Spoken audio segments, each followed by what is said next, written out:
Good morning વિદ્યાર્થી મિત્રો, આજે આપણે સામાન્ય જ્ઞાનમાં નવો એકમ ભણીશું. એકમનું નામ છે ભારતનું ચલણી નાણું. તો આજે આપણે આપણા દેશના ચલણી સિક્કા અને ચલણી નોટોના ચિત્રો દ્વારા એની માહિતી મેળવીશું. સૌપ્રથમ આપણે આપણા રૂપિયાનો સંકેત જોઈશું. તો આ છે આપણા રૂપિયાનો સંકેત, જે ઈસવીસન 2010થી અમલીકૃત થયો છે, એટલે કે અમલમાં આવ્યો છે. દરેક ચલણી નોટ અને સિક્કા ઉપર આ રૂપિયાનો સંકેત આપેલો છે. તો હવે આપણે આગળ જોઈએ. હવે આપણે જોઈએ આપણા ચલણી સિક્કા. તો ચાલો ચલણી સિક્કા વિશે માહિતી મેળવીએ. વિદ્યાર્થી મિત્રો, અહીંયા ચિત્રમાં તમને દેખાય છે. તો અહીંયા પહેલાં છે 5 રૂપિયાનો 5 પૈસાનો સિક્કો. શેનો છે? 5 પૈસાનો સિક્કો. એના પછી આવે 10 પૈસાનો સિક્કો, પછી 20 પૈસાનો સિક્કો, અને પછી આવે 25 પૈસાનો સિક્કો, અને એના પછી આવે છે 50 પૈસાનો સિક્કો. 100 પૈસા ભેગા થાય એટલે 1 રૂપિયો થાય. તો પહેલાં આ ચલણી નાણું પહેલાંના જમાનામાં વપરાતું હતું. અત્યારે આ 5 પૈસા, 10 પૈસા, 20 પૈસા, 25 પૈસા, 50 પૈસા એનો ઉપયોગ થતો નથી. આ 85 અને 86ની સાલમાં આ સિક્કાનો વપરાશ થતો હતો. હવે આપણે આગળ જોઈએ. વિદ્યાર્થી મિત્રો, આ છે 50 પૈસાનો સિક્કો. શેનો છે? 50 પૈસાનો સિક્કો. તમને આ સિક્કો દેખાય છે ને? તો આ 50 પૈસાનો સિક્કો છે. 2 50 પૈસા ભેગા કરો એટલે 1 રૂપિયો થાય. 100 પૈસા બરાબર 1 રૂપિયો. હવે આપણે આગળ જોઈએ. આ છે રૂપિયાનો સિક્કો. આપણે 50 પૈસાનો સિક્કો આગળ જોયો. આ છે રૂપિયાનો સિક્કો. દેખાય છે ને? અહીંયા એક એવું લખેલું છે. તો આ રૂપિયાનો સિક્કો છે. આ ચલણી સિક્કામાં આ રૂપિયાનો. એ પછી છે આ 2 રૂપિયાનો સિક્કો. એમાં ઉપર દરેક સિક્કામાં, દરેક ચલણી સિક્કા અને નોટોમાં શું હોય છે? આપણી રાષ્ટ્રીય મુદ્રા હોય છે. 4 સિંહોની આપણી આકૃતિ છે ને, રાષ્ટ્રીય મુદ્રા, એ દરેક સિક્કામાં હોય છે. અને એની નીચે કયો મુદ્રાલેખ લખેલો હોય છે? સત્યમેવ જયતે. જો તમે ધ્યાનથી જોશો તો તમને જોવા મળશે.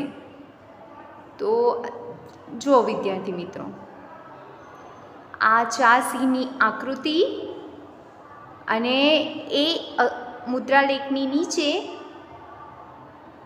સત્યમેવ જયતે લખેલું છે. દેખાય છે ને? તો ચલણી નોટો ઉપર રાષ્ટ્રીય મુદ્રા અને મુદ્રાલેખ બંને લખેલો, બંનેની છાપ હોય છે. તો આ છે 2 રૂપિયાનો સિક્કો. આ શું છે? 2 રૂપિયાનો સિક્કો. અને આ રૂપિયાનો સિક્કો. તો આપણે આ રૂપિયાનો સિક્કો જોયો, આ 2 રૂપિયાનો સિક્કો જોયો. હવે આપણે 5 રૂપિયાનો સિક્કો જોઈશું. બરાબર?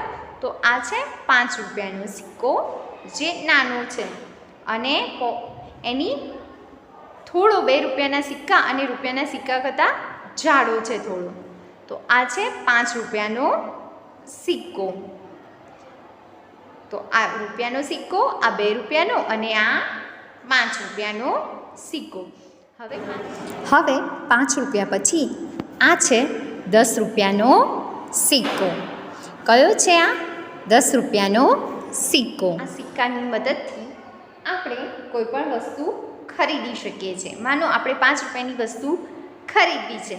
5 રૂપિયાની એક પેન કે પેન્સિલ મળે છે, આપણે ખરીદવી છે. તો આપણા જોડે 5નો સિક્કો હોય તો પણ આપણે આપી શકીએ. અને આપણા જોડે 2 સિક્કા હોય તો 5 રૂપિયા આપવા માટે કેટલા 2 સિક્કા લઈશું? તો 2નો એક સિક્કો, બીજો સિક્કો, 4 રૂપિયા થશે. ₹4 થયા અને ₹1નો સિક્કો મૂકીશું. કેટલા થઈ ગયા? 2, 2, 4 અને 1, 5. તો ₹5નો સિક્કો પણ લઈ શકીએ અને 2 ના સિક્કો અને ₹1નો સિક્કો એમ કરીને ₹5ના સિક્કાથી પણ આપણે એક પેન કે પેન્સિલ ખરીદી શકીએ. હવે માનો કે તમારા જોડે રૂપિયાનો જ સિક્કો છે. આ ₹1નો જ સિક્કો છે, બરાબર?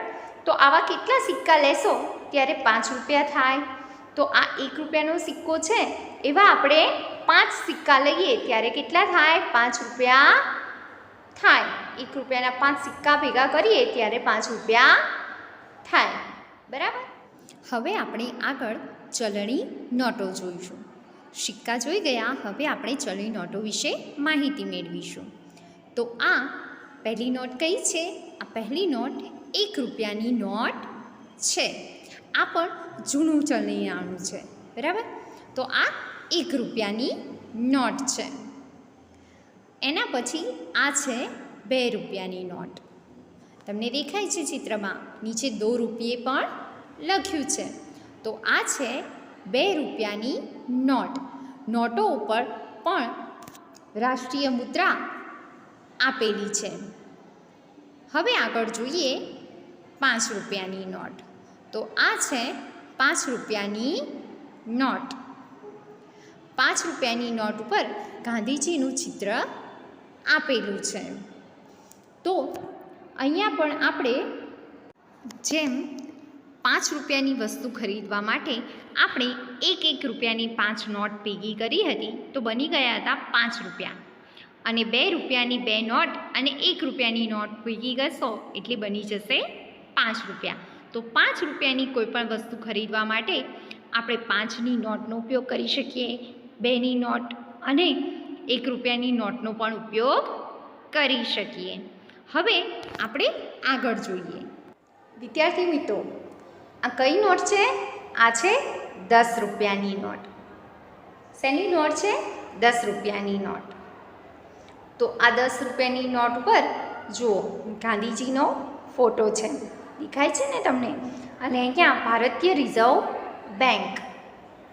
રિઝર્વ બેંકના ગવર્નરની સહી પણ હોય છે, બરાબર? હવે પાછળ જોઈએ તો અહીંયા જુઓ, એક કદમ સ્વચ્છતા કી ઓર, ગાંધીજીના ચશ્મા આપેલા છે અને એમાં સ્વચ્છ ભારત છે. અને અહીંયા સૂર્ય મંદિર કોણાર્ક એટલે કે સન ટેમ્પલ છે, સૂર્ય મંદિર, એનું અહીંયા ચિત્ર આપેલું છે. તમને આ પરીક્ષામાં કે ક્યાંય પણ ક્યારેય પૂછાય કે ₹10ની નોટમાં કયું ટેમ્પલ આપેલું છે? તો કોણાર્કનું સૂર્ય મંદિર આપેલું છે, બરાબર? અને આ કઈ નોટ છે? નવી નોટ છે ₹10ની, બરાબર ને? હવે આગળ આપણે જોઈએ. વિદ્યાર્થી મિત્રો, આ છે ₹20ની નોટ. આગળ આપણે ₹10ની નોટ જોઈ, ચલણી નોટોમાં ₹10ની નોટ જોઈ. આ છે ₹20ની નોટ, બરાબર? આ નોટ જૂની છે.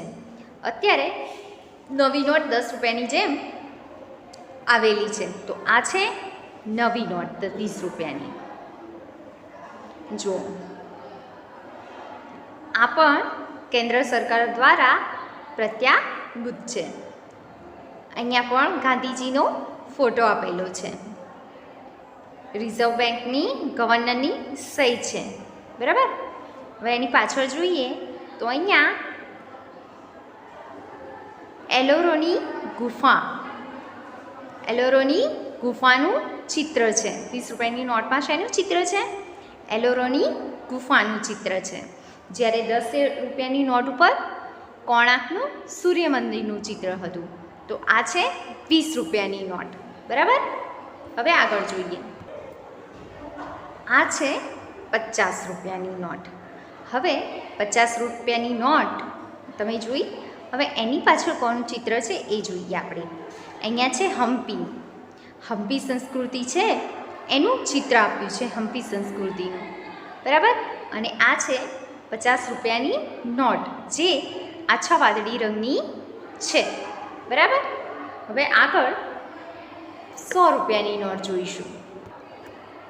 વિદ્યાર્થી મિત્રો, આ છે ₹100ની નોટ,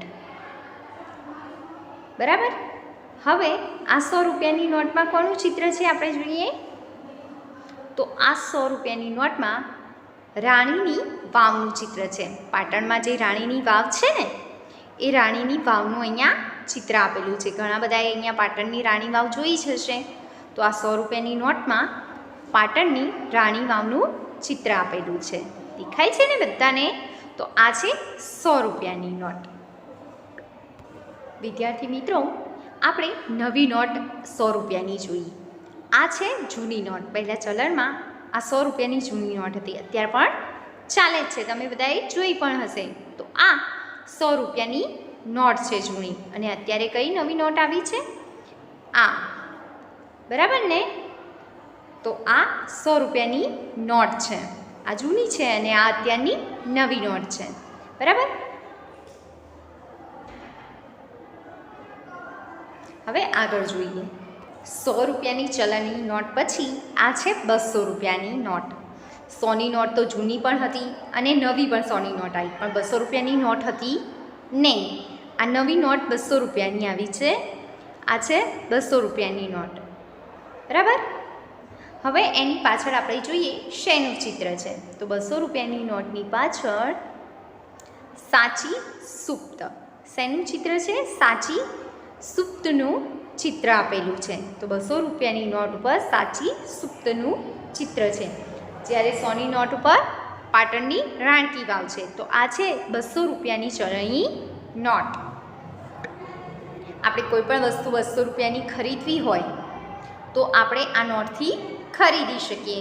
માનો કે તમારે ચોપડી ખરીદવી છે, ગણિતની કે ગુજરાતીની, એની કિંમત 100 રૂપિયા છે કે 200 રૂપિયા છે. 100 રૂપિયા હોય તો તમે આ 200 રૂપિયા આપી શકો અને શું આપણે 100 રૂપિયા પાછા લેવાના છે. અથવા 100 રૂપિયાની આપણે નોટ આપીને પણ ખરીદી શકીએ, બરાબર ને? હવે આગળ જોઈએ. આ કઈ નોટ છે? આ નોટ છે 500 રૂપિયાની. કઈ નોટ છે? 500 રૂપિયાની નોટ છે.